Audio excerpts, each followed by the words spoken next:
Hello everyone, आप सभी का फिर से एक बार स्वागत है हमारे इस यूट्यूब चैनल में। आज की इस वीडियो में हम जो क्लास 9 का साइंस विषय है, चैप्टर नंबर 1, जिसका नाम है हमारे आसपास का पदार्थ, इसका पार्ट 2 देखने वाले हैं। आपको बता देते हैं कि इस चैप्टर का पार्ट 1 का वीडियो हमने बना लिया है, जो कि 30 मिनट के लगभग का वीडियो है, 25 मिनट से ज़्यादा, ठीक है। तो उसमें हम बहुत सारा इंपॉर्टेंट टॉपिक के बारे में बताए हैं। अगर आप अभी तक वो वीडियो नहीं देखे हैं तो एक बार उसको देख लीजिए, उसके बाद इसको देखिए, तो आपको पूरा चैप्टर का पूरा कंसेप्ट क्लियर हो जाएगा, ठीक है। इसके बाद आपको वीडियो देखने का आवश्यकता नहीं होगा। चलिए पहला सवाल देखते हैं, इसमें विसरण क्या है। देखिए यहाँ पर उत्तर बोलता है कि जब दो पदार्थ स्वतः अपने में मिल जाते हैं उसे विसरण कहते हैं। देखिए विसरण का मतलब है मिलना, ठीक है, लेकिन मिलता है कैसे? अपने आप, ठीक है, उसी को हम लोग बोलते हैं विसरण, ठीक है। देखिए जब दो पदार्थ आपस में अपने आप मिल जाता है उसी को हम लोग बोलते हैं विसरण, ठीक है। जैसे क्या लिखे हैं कि जल वाले गिलास में इंक का मिलना।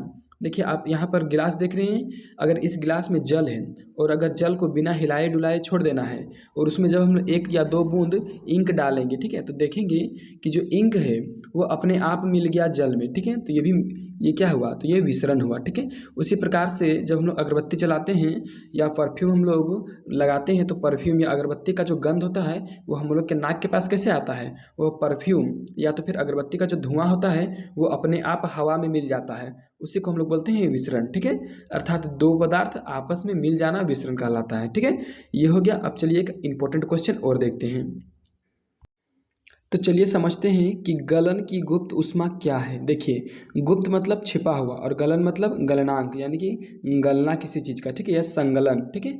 इसको हम लोग संगलन की गुप्त ऊष्मा बोलते हैं या संगलन की प्रसुप्त ऊष्मा भी बोलते हैं। तो चलिए पहले इसका उत्तर समझते हैं। निश्चित तापमान में किसी ठोस को द्रव अवस्था में परिवर्तित किया जाता है तो उसमें लगने वाले ऊष्मा को गुप्त ऊष्मा कहा जाता है, ठीक है।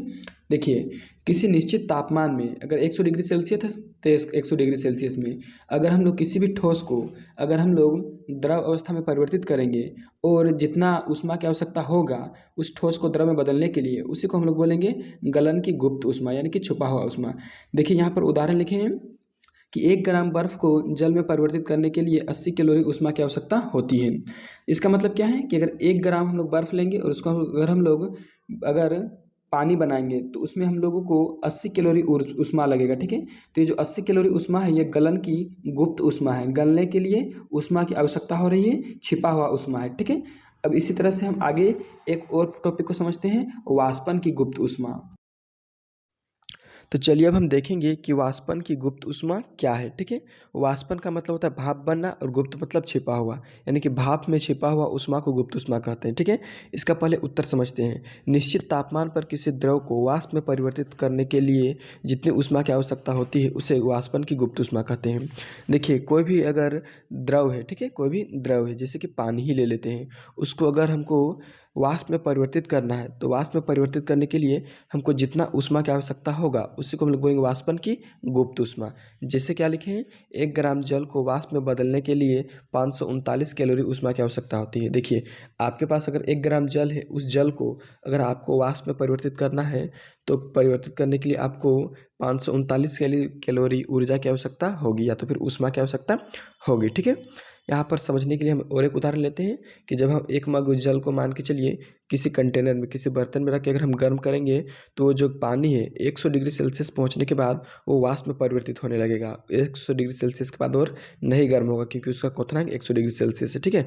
वो उबल के और वाष्प में परिवर्तित हो जाएगा। तो यहाँ पर आपको यह समझना है कि जो वाष्प में परिवर्तित हो रहा है उसके लिए ऊष्मा की आवश्यकता पड़ रहा है, उसी को हम लोग बोलेंगे वाष्पन की गुप्त ऊष्मा। और ये जो वाष्प में परिवर्तित हो रहा है इस वाष्प में भी गुप्त ऊष्मा है, ठीक है।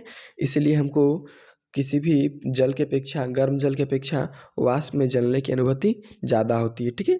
आप समझ गए होंगे। चलिए अगला टॉपिक देखते हैं। क्या है कि दाब परिवर्तन के कारण पदार्थ की अवस्था में परिवर्तन। देखिए हम जानते हैं कि पदार्थ की अवस्था में परिवर्तन 2 कारणों से होता है, एक तो दाब में परिवर्तन के कारण और एक तापमान में परिवर्तन के कारण। तो हम इसके पहले वीडियो में तापमान के परिवर्तन के बारे में बात कर चुके हैं। अभी हम दाब परिवर्तन के बारे में बात करेंगे कि किस प्रकार से दाब में परिवर्तन के कारण पदार्थ की अवस्था में परिवर्तन होता है, ठीक है। देखिए आप यहाँ पर एक चित्र देख रहे होंगे जिसमें 3 चित्र है। सबसे पहला चित्र में वो जो ऊपर से दिखाया गया पिस्टन है, वो पिस्टन को जब दबाया जाता है तो जो नीचे गैस भरा हुआ है उसके कण पास पास में आ जाते हैं। दूसरा आप देखिए, दूसरा बर्तन यानी कि दूसरा कंटेनर, इसमें जब हम लोग दबाते हैं पिस्टन को ज़्यादा तो इसमें ज़्यादा पास पास आ जाते हैं। वहीं तीसरा अगर आप देखिएगा तो उसमें जो गैस पदार्थ है वह सीधे अवस्था परिवर्तन कर लेता है, ठीक है, क्योंकि उसके कण पास पास में अत्यधिक आ जाते हैं, ठीक है। तो अब देखिए यहाँ पर क्या लिखा हुआ है कि तापमान के घटाने तथा दाब के बढ़ाने से कोई गैस पदार्थ द्रव अवस्था तथा ठोस में परिवर्तित हो जाती है। देखिए, या तो द्रव में या तो फिर ठोस में परिवर्तित हो जाती है जब किसी पदार्थ का तापमान घटाकर उसके दबाव को बढ़ाया जाता है। फिर यहाँ पर उदाहरण में क्या कहा है कि यदि वायुमंडल दबाव 1 एटमॉस्फेयर हो तो ठोस CO2 द्रव अवस्था में बदले बिना ही गैस अवस्था में परिवर्तित हो जाती है।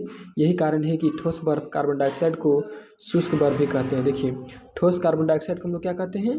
शुष्क बर्फ कहते हैं। अब यहाँ पर आपको पूरा माजरा हम यहाँ पर समझाते हैं एक बार।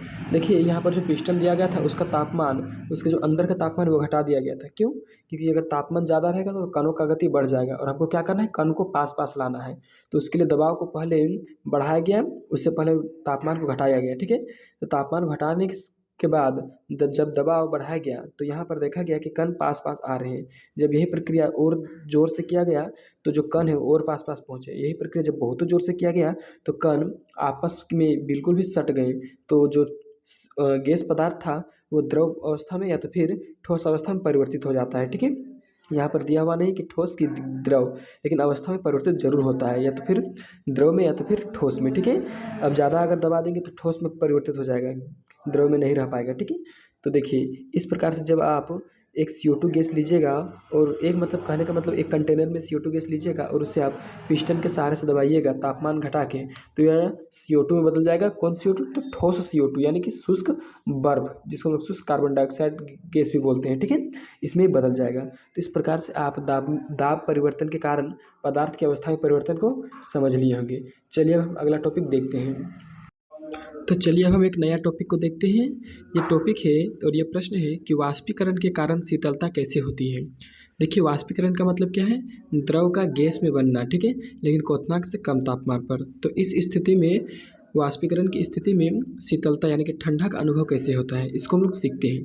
देखिए, उत्तर क्या बोलता है कि जब कोई पदार्थ अपने आसपास में उपस्थित ऊष्मा को अवशोषित करके वाष्पीकृत हो जाता है तो हमें शीतलता का अनुभव होता है। क्या कह रहा है कि जब भी कोई पदार्थ अपने आसपास में जो भी ऊष्मा उपस्थित है उसको अवशोषित करता है और वाष्पीकृत हो जाता है तो हमें शीतलता का अनुभव होता है। एग्जाम्पल में क्या लिखा है? जैसे पेट्रोल, एसीटोन इत्यादि हथेली पर पड़ने पर ठंडा महसूस होना। देखिए, एसीटोन यानी कि जो नेल पॉलिश होता है उसमें जो पदार्थ डाला जाता है ऊपर से उसको एसीटोन बोलते हैं। और एसीटोन या तो फिर पेट्रोल जब आपके हथेली पर पड़ेगा तो देखते होंगे कि आपका हथेली पूरा ठंडा का अनुभव करता होगा, ठीक है। क्यों ऐसा करता है? क्योंकि जो पेट्रोल और एसीटोन है वो हमारे हाथ में उपस्थित ऊष्मा को अवशोषित कर लेता है, पहले अपने आप में समा लेता है, और जो नेल पॉलिश या तो फिर उसमें डालने वाला एसीटोन है या पेट्रोल वाष्पीकृत हो जाता है, यानी कि वहाँ रहता ही नहीं है। तो वहाँ जितना भी गर्मी था उसको ले लिया और भाग गया वो, ठीक है, जिस कारण शीतलता का अनुभव होता है। उसी प्रकार जब आप कूलर चलाते हैं गर्मी के दिन में तो कूलर क्या करता है, अपने आसपास के जितना भी ऊष्मा रहता है उसको अवशोषित करता है और वाष्पीकृत कर देता है उसमें डालने वाला पानी, ठीक है। अब देखिए, जब हम लोग गर्म बर्तन में या तो फिर गर्म तसला में हम लोग डालते हैं अचानक पानी, तो पानी क्या होता है, उस ऊष्मा को अवशोषित करता है और फिर वहाँ बन के उड़ जाता है, तो जिससे वह शीतल हो जाता है, ठंडा हो जाता है, ठीक है। तो आप समझ गए होंगे। और एक टॉपिक को चलिए इसमें देख लेते हैं कि पदार्थ का जो तापमान है उसको किस प्रकार से, किस मात्रक में बदला जा सकता है, ठीक है। अब हम लोग देखेंगे एक छठा नंबर का इम्पोर्टेंट क्वेश्चन, क्या है कि डिग्री सेल्सियस से केल्विन में बदलना। देखिए, यहाँ पर कोई भी तापमान अगर डिग्री सेल्सियस में दिया है तो उसको हम लोग आसानी से केल्विन में चेंज कर सकते हैं, यानी कि बदल सकते हैं। तो कैसे बदलेंगे, चलिए देखते हैं। यहाँ पर क्या है कि डिग्री सेल्सियस से केल्विन में बदलने के लिए 100 यानी कि 100 जोड़ा जाता है। देखिए, कोई भी तापमान अगर 0 डिग्री सेल्सियस या 5 डिग्री सेल्सियस या 10 डिग्री सेल्सियस कुछ भी दिया है, अगर डिग्री सेल्सियस में दिया है उसको अगर हमको बदलना है केल्विन में तो उसके लिए 100 जोड़ देंगे। देखिए, एग्जांपल में लिए हम यहाँ पर 0 डिग्री सेल्सियस, ठीक है, दिया है प्रश्न में 0 डिग्री सेल्सियस और इसको केल्विन में चेंज करना है। क्या करेंगे, सबसे पहले लिखेंगे दिया गया तापमान प्लस 273, यानी कि दिया गया तापमान जो है उसमें 273 जोड़ना है। तो दिया गया तापमान कितना था, 0 डिग्री सेल्सियस, इसलिए 0 डिग्री सेल्सियस लिखें प्लस 273 इसमें जोड़ दिए, आंसर कितना आया, 273 केल्विन, ठीक है। चलिए दूसरा एग्जांपल देखते हैं। देखिए, अब हम क्या लिए हैं, 100 डिग्री सेल्सियस यानी कि 100 डिग्री सेल्सियस। इसको बनाने के लिए सबसे हम सूत्र लिखेंगे, दिया गया तापमान प्लस 273, ये सूत्र है। और इसको सूत्र में बैठाएंगे अब मान को। देखिए दिया गया तापमान कितना है 100 डिग्री सेल्सियस, और प्लस इसमें कितना करेंगे 273, तो दोनों को जब हम लोग जोड़ देंगे तो आंसर कितना आएगा 373 केल्विन। तो चलिए अब दूसरा उदाहरण देखते हैं हम केल्विन से डिग्री सेल्सियस में चेंज करने का। अब हम देखेंगे केल्विन से डिग्री सेल्सियस में बदलने का उपाय, सूत्र या तो फिर जानकारी। देखिए क्या करते हैं कि केल्विन से डिग्री सेल्सियस में बदलने के लिए 100 घटाया जाता है। देखिए डिग्री सेल्सियस से अगर हमको केल्विन में चेंज करना होता है तो हम लोग 100 जोड़ते थे, लेकिन यहाँ जब केल्विन से डिग्री सेल्सियस में बदलना है तो 100 घटाएंगे। ठीक है, एग्जाम्पल में क्या लिए हैं 500 केल्विन। ठीक है, 500 केल्विन तापमान को हमको चेंज करना है डिग्री सेल्सियस में। इसके लिए क्या लिखेंगे, सूत्र है दिया गया तापमान घटाओ 273। ठीक है, 273 केल्विन है। ठीक है, और देखिए ये 500 माइनस 273 जब हम लोग करेंगे तो आंसर कितना आएगा 277। ठीक है ना, सॉरी 227। ठीक है, कितना आएगा 227 केल्विन। यही हो जाएगा आपका आंसर, और यहीं पर होता है आपका वीडियो समाप्त। अगर आपको वीडियो अच्छा लगा है तो वीडियो को लाइक कीजिए, चैनल को सब्सक्राइब कीजिए।